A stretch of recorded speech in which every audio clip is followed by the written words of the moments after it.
আল্লাহর কালাম কোরআনে পাকের তিলাওয়াত করা, কোরআনকে বুঝা, কোরআনের ভিতরে ঢুকা, কোরআন নিয়ে চিন্তা করা, রুহের খাদ্য এটা ছাড়া আর কোনোটার মধ্যে নেই।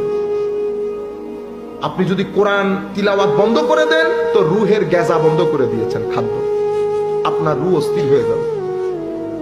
কোরআনের তিলাওয়াতের মধ্যে আজিম বরকত দান করেছেন আল্লাহ। ইভেন আপনি যদি রোগাক্রান্ত, আপনার ছেলে, বাবা, মা কেউ যদি অসুস্থ হয়, আপনি ভালো একজন কারি কেরাত আপনার তার ঘরের মধ্যে ছেড়ে দেবেন। সূরা রহমান কারি আব্দুল বাসেতে, সূরা রহমান হোক বা আমাদের বাংলাদেশের শেখ আহমদ বিন ইউসুফ ভালো কেরাত করে, আপনি আমাদের ছোট ভাই কেরাত ছেড়ে দেবেন, সূরা রহমান শুনতে থাকে, দোহা শুনতে থাকে।